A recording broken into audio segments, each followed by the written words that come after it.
Hello students,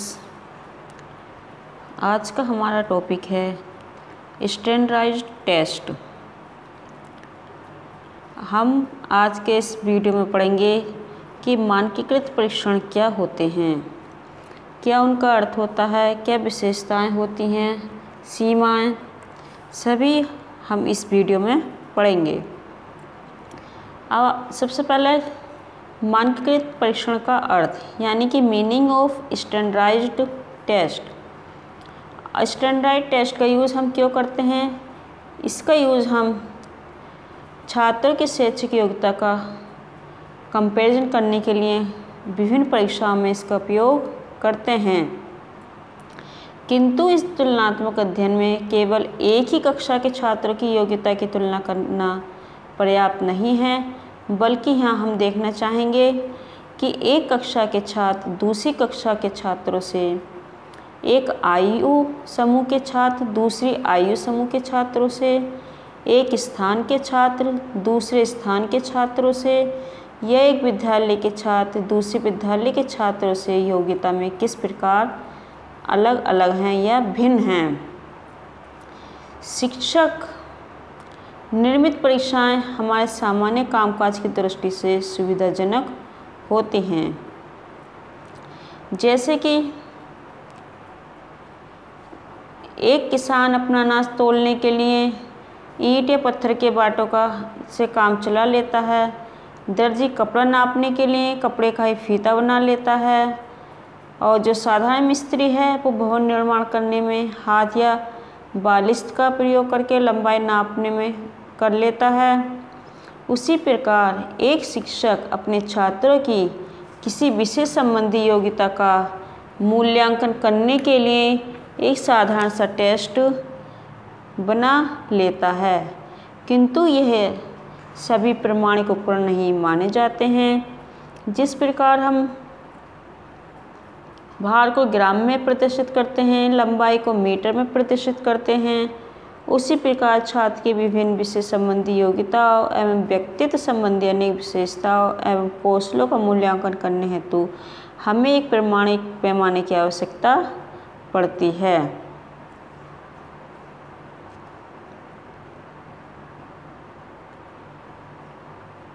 जिस प्रकार भौतिक जगत में मापन हम परम शून्य से करते हैं, उसी प्रकार शैक्षणिक मापन में भी ऐसे ही निर्देश बिंदु से मापन प्रारंभ करते हैं। ये निर्देश बिंदु ही स्टैंडर्ड यानी कि परिमाप कहलाता है, और एक प्रकार से निर्देश बिंदु शिक्षक द्वारा छात्रों की उत्तर पुस्तिका का मूल्यांकन करने पर प्रदत्त कच्चे फलांकों यानी कि रॉ स्कोर का मध्यमान होता है।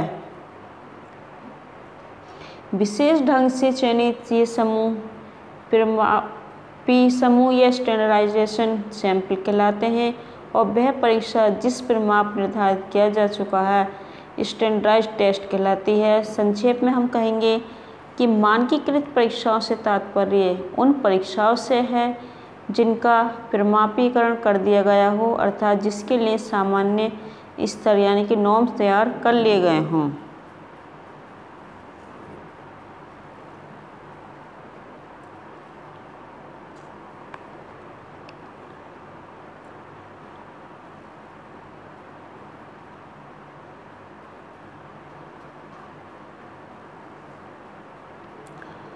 अब आती हैं मानकीकृत विशेषताओं, परीक्षाओं की विशेषताएं, यानी कि इससे पहले हम क्या करेंगे, एक डेफिनेशन पढ़ेंगे।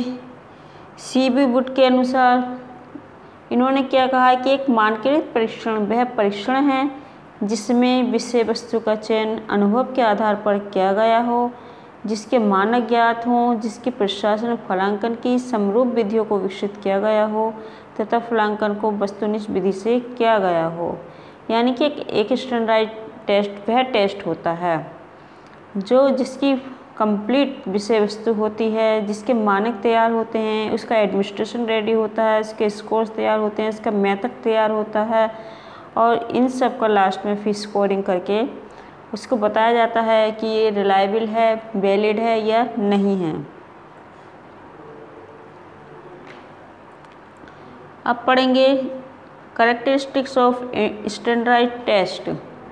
इसकी क्या करेक्टरिस्टिक्स हैं? फर्स्ट, प्रतिनिधि पाठ्यक्रम का मापन करने में। सेकंड, परीक्षा देने के विषय में विशेष सूचना है, यानी कि जब हम किसी की परीक्षा लेने जा रहे हैं उससे पहले हमें सारी इन्फॉर्मेशन तैयार होनी चाहिए कि वो क्या एग्ज़ाम का पैटर्न है, उसकी टाइमिंग क्या है, उसके जांचने के लिए क्या स्कोरिंग की गई है, जो हमने प्रश्न पत्र बनाया है उसकी स्कोरिंग की हमारे पास है या नहीं है, ये सब चीज़ रेडी होनी चाहिए। और कुछ सैंपल भी लिए जाते हैं और परीक्षा की स्थिति देखी जाती है, सिचुएशन की क्या है, उसके लिए जो कंडीशन होती हैं कि आयु वर्ग होता है, क्लास, स्थान, ये सब कुछ उस टेस्ट में मेंशन है या नहीं है, और उससे कुछ नॉर्म्स दिए होते हैं और उसको बताने वाले कुछ तथ्य होते हैं। इन सभी के बेस पर एक जो लघु पुस्तिका बनाई जाती है जिसको हम मैनुअल ऑफ टेस्ट कहते हैं। इस प्रकार से इसका एक हम मैनुअल बना लेते हैं। उस मैनुअल में सभी कुछ दिया होता है और प्रमाणीकृत परीक्षण भी इसका होना भी अनिवार्य होता है। इसके बाद आता है स्टैंडर्डाइजेशन प्रोसीजर। इसका क्या प्रोसीजर होते हैं कि परीक्षा की अभिप्राय निर्धारित करना,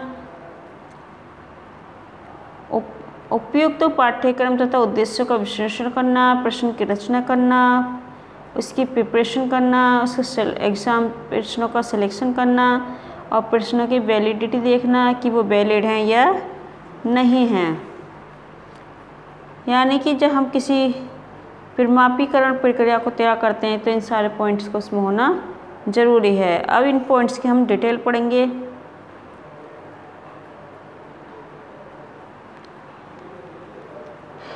यद्यपि किसी भी परीक्षा के प्रमाणीकरण प्रक्रिया उसी प्रकार होती है जिस प्रकार वस्तुनिष्ठ परीक्षा के निर्माण में प्रयुक्त सोपान, फिर भी प्रमाणीकृत परीक्षा का निर्माण करें। परीक्षा की तैयारी, पाठ्य वस्तु का चयन, विश्लेषण, प्रश्नों की रचना आदि को सावधानीपूर्वक किया जाना चाहिए। फर्स्ट पॉइंट है कि परीक्षा को अनुचित प्रयोग से बचाने के लिए आवश्यक है कि सर्वप्रथम परीक्षण के अभिप्राय निश्चित किए जाएं। यानी कि अगर हम कोई परीक्षा बना रहे हैं उसका अनुचित प्रयोग ना किया जाए, इसके लिए सबसे ज़रूरी है कि इसके उद्देश्य हमें अलग होने चाहिए, पाठ्य वस्तु विषय वस्तु से संबंधित होनी चाहिए, उसका चयन सही ढंग से किया गया होना चाहिए। यदि कोई समस्या है तो उसको सुधार करने के भी वहाँ नियम होने चाहिए। और अगर किसी को प्रमोट कर रहे हैं हम तो प्रमोट किस बेस पर कर रहे हैं, ये सब चीज़ का ज्ञान हमें होना चाहिए।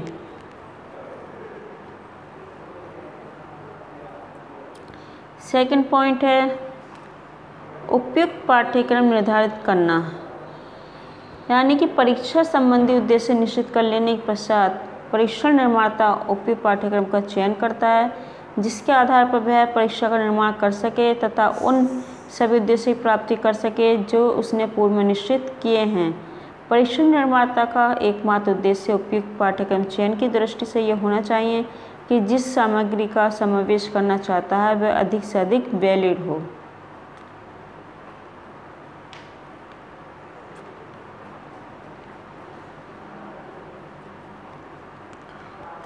उद्देश्य निर्धारित करना, इसको एक्सप्लेन कर दिया है। चयनित वस्तु का आलोचनात्मक विश्लेषण, यानी कि जो हम वस्तु ले रहे हैं वो 100% सही होनी चाहिए, उसमें किसी भी गलत प्रश्न का समावेश नहीं होना चाहिए और वो प्रश्न ऐसा होना चाहिए जो बच्चे की योग्यता का मापन कर सके। ऐसा नहीं होना चाहिए कि वो बच्चे की मापन करने योग्य प्रश्न हो ही नहीं।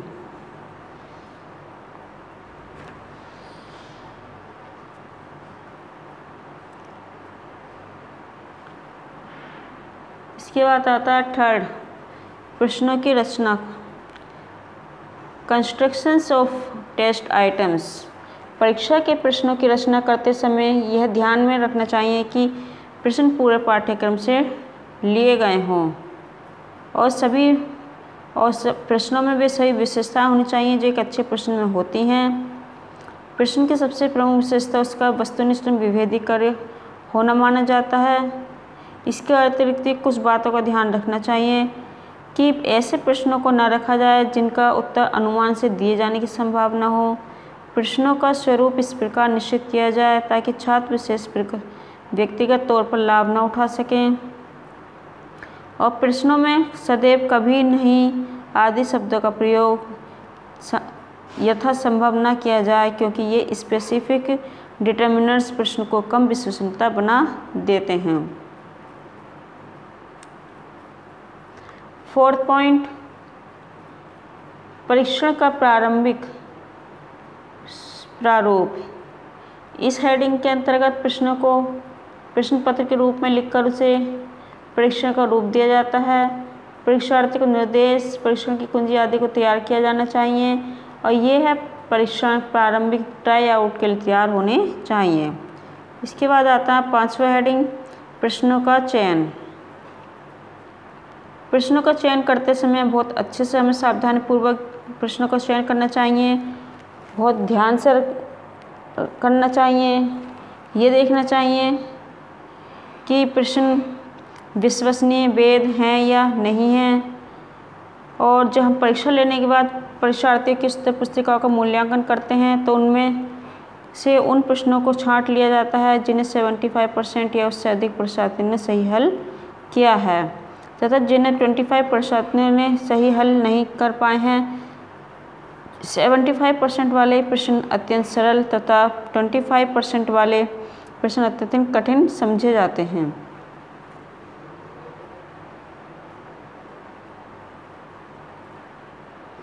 6, प्रश्नों की वैधता निश्चित करना। प्रश्नों की वैधता निश्चित करते समय 3 बातों का ध्यान रखना चाहिए। उनमें जो 3 गुण होने चाहिए। प्रश्न का केवल एक ही उत्तर ठीक होना चाहिए, प्रश्न का उत्तर प्रश्न में ही निहित नहीं होना चाहिए और प्रश्न की भाषा सरल, संक्षिप्त एवं स्पष्ट होनी चाहिए। परीक्षार्थी व्यर्थ में उलझन में ना पड़े जिससे कि उनका टाइम वेस्ट हो जाए। प्रश्न बिल्कुल सही होने चाहिए, लैंग्वेज स्पष्ट होनी चाहिए।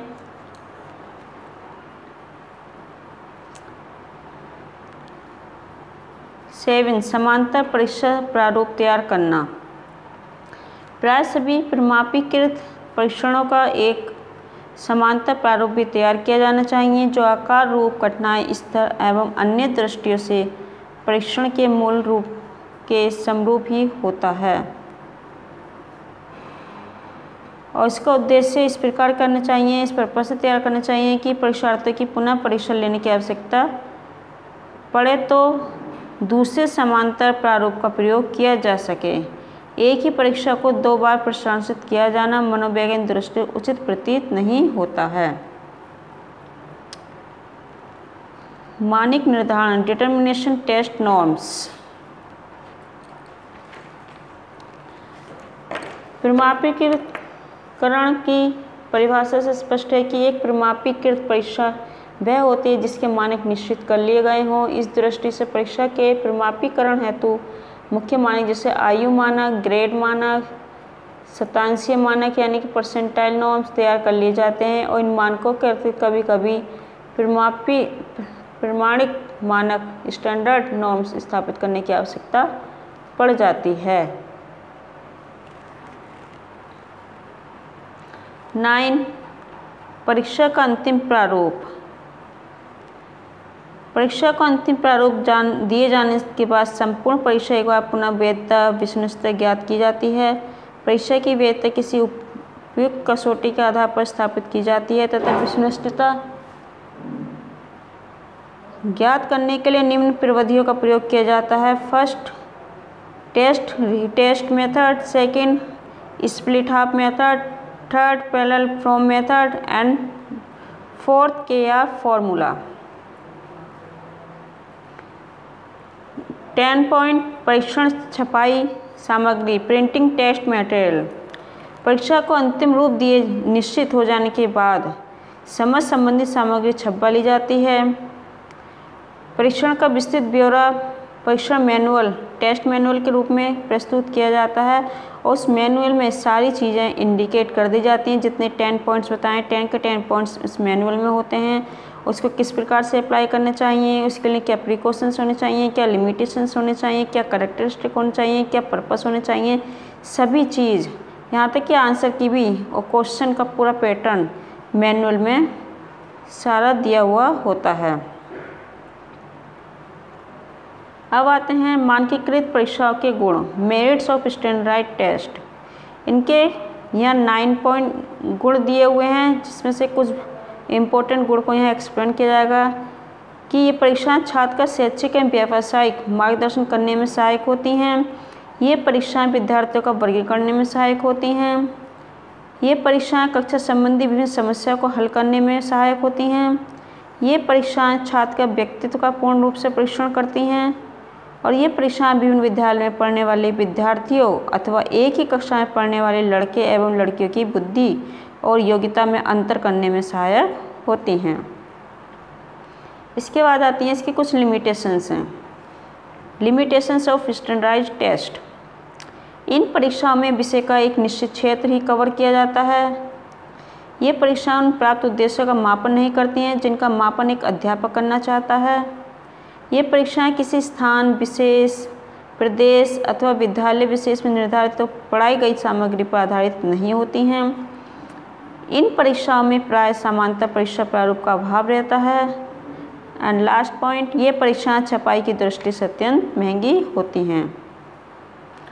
आज की इस वीडियो में हम स्टैंडर्डाइज्ड टेस्ट के विषय में पढ़ते हैं। इससे नेक्स्ट वीडियो में हम टीचर मेड टेस्ट के विषय में पढ़ेंगे कि टीचर मेड टेस्ट क्या होते हैं, इनको किस प्रकार बनाया जाता है। इसके लिए हम नेक्स्ट वीडियो में पढ़ेंगे। धन्यवाद।